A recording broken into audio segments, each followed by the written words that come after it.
Τώρα,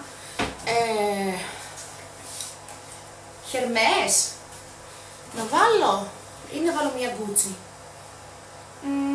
Όχι, θα βάλω Χερμές. Έχω και σε Louis Vuitton. Όχι, θα βάλω Χερμές, οκ. Λοιπόν, για να δω λίγο. Χρωματικά εννοείται ταιριάζει καλύτερα. Χρωματικά νομίζω, ναι, αλλά και το μαύρο μου άρεσε. Δηλαδή και η μαύρη ζώνη είναι τέλεια. Εντάξει, το μαύρο κλασικό που και να μπει, δίνει. Αλλά μου αρέσει πάρα πολύ και αυτό.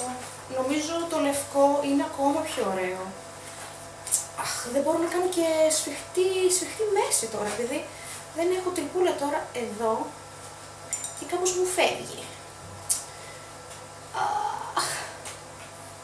Ωραία, αλλά όμως καταλάβατε πώς θέλω να είναι. Θέλω να είναι πάρα πολύ σφιχτή η μέση, εδώ.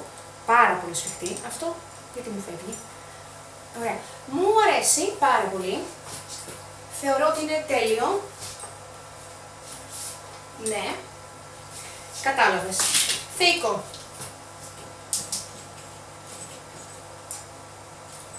Σκέφτομαι τώρα τι ζώνη να πάρω.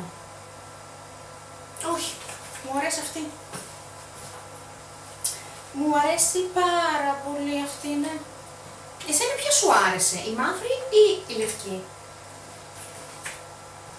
Δεν κάθεται καλά τώρα, δεν το βλέπεις, εντάξει, είναι λίγο κάπως και αυτά δεν μου αρέσουν, αλλά δεν πειράζει. Τι προετοιμασία πρέπει να κάνουμε εμείς οι γυναίκες για να πάμε για ένα μπάνιο? Να ταιριάζουν όλα με όλα, χρωματικά.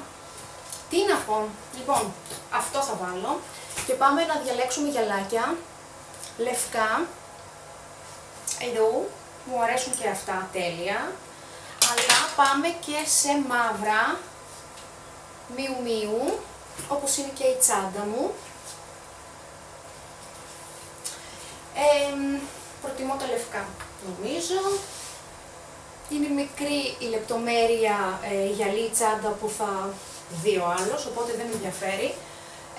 Πάμε να φορέσουμε τα λευκά καλύτερα, που κάνει μπαμ με τη ζώνη και το γυαλί. Ναι, αυτά μου αρέσουν πάρα πολύ, είναι τέλεια. Αυτά θα φορέσω. Πείτε μου αν σας άρεσαν αυτά που επέλεξα. Ζώνη, τσάντα, το φουλάρι που το έκανα φόρεμα και τα γυαλιά μου. Αυτά από μένα. Bye!